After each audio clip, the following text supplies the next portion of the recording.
Once upon a midnight dreary, while I pondered, weak and weary, over many a quaint and curious volume of forgotten lore. While I nodded, nearly napping, suddenly there came a tapping, as of someone gently rapping at my chamber door. "'Tis some visitor," I muttered, tapping at my chamber door. "Only this, and nothing more."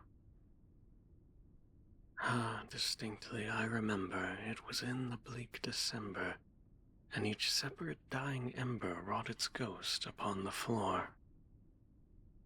Eagerly I wished the morrow, vainly I had sought to borrow from my books surcease of sorrow, sorrow for the lost Lenore, for the rare and radiant maiden whom the angels name Lenore, nameless here forevermore. And the silken, sad, uncertain rustling of each purple curtain thrilled me, filled me with fantastic terrors never felt before. So that now to still the beating of my heart I stood repeating, "'Tis some visitor entreating entrance at my chamber door. Some late visitor entreating entrance at my chamber door. This it is, and nothing more." Presently my soul grew stronger, hesitating then no longer. "Sir," said I, "or madam, truly your forgiveness I implore, but the fact is I was napping, and so gently you came rapping, and so faintly you came tapping at my chamber door, that I scarce was sure I heard you. Here I opened wide the door. Darkness there, and nothing more." Deep into that darkness peering, long I stood there wondering, fearing, doubting, dreaming dreams no mortal ever dared to dream before.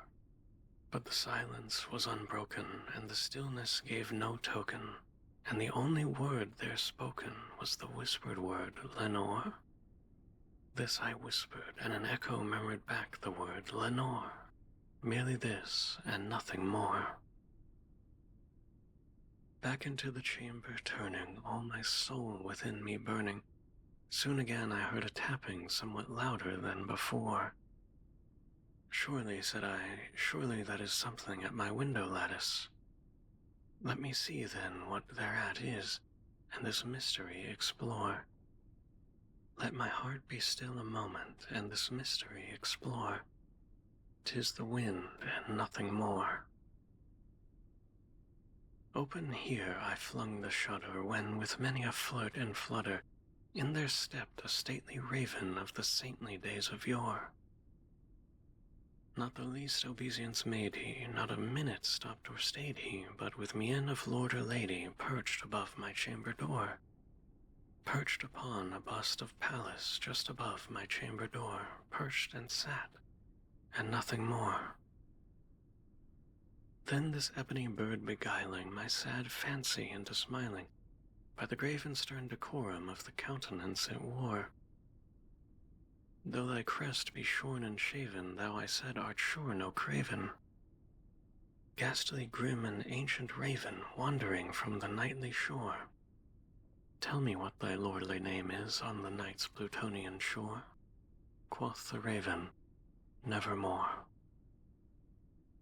Much I marveled this ungainly fowl to hear discourse so plainly, though its answer little meaning, little relevancy bore. For we cannot help agreeing that no living human being ever yet was blessed with seeing bird above his chamber door, bird or beast upon the sculptured bust above his chamber door, with such a name as Nevermore. But the raven, sitting lonely on the placid bust, spoke only that one word, as if his soul in that one word he did outpour. Nothing farther than he uttered, not a feather than he fluttered, till I scarcely more than muttered, "Other friends have flown before. On the morrow he will leave me, as my hopes have flown before." Then the bird said, "Nevermore." Startled at the stillness broken by reply so aptly spoken, "Doubtless," said I, "what it utters is its only stock and store, caught from some unhappy master whom unmerciful disaster followed fast and followed faster till his songs one burden bore, till the dirges of his hope that melancholy burden bore of never, nevermore. But the raven still beguiling all my fancy into smiling, straight I wheeled a cushioned seat in front of bird and bust and door. Then upon the velvet sinking I betook myself to linking fancy unto fancy, thinking what this ominous bird of yore, what this grim, ungainly, ghastly, gaunt, and ominous bird of yore meant in croaking nevermore. This I sat engaged in guessing, but no syllable expressing to the fowl whose fiery eyes now burned into my bosom's core. This and more I sat divining, with my head at ease reclining on the cushion's velvet lining that the lamplight gloated o'er, but whose velvet violet lining with the lamplight gloating o'er she shall press, nevermore. Then methought the air grew denser, perfumed from an unseen censer, swung by seraphim whose footfalls tinkled on the tufted floor.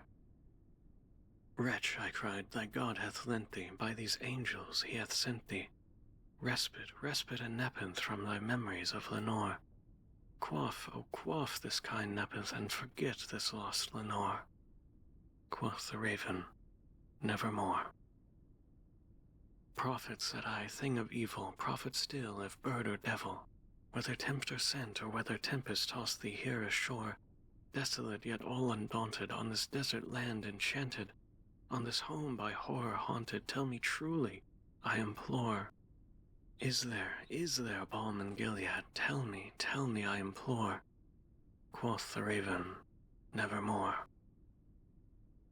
Prophet, said I, thing of evil, prophet still, if bird or devil, by that heaven that bends above us, by that God we both adore, tell this soul with sorrow laden, if within the distant Aidenn it shall clasp a sainted maiden whom the angels name Lenore.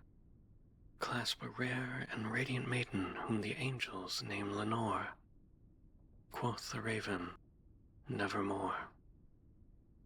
Be that word our sign of parting, bird or fiend, I shrieked upstarting. Get thee back into the tempest and the night's Plutonian shore. Leave no black plume as a token of that lie thy soul hath spoken. Leave my loneliness unbroken, quit the bust above my door. Take thy beak from out my heart, and take thy form from off my door. Quoth the raven, nevermore. And the raven, never flitting, still is sitting,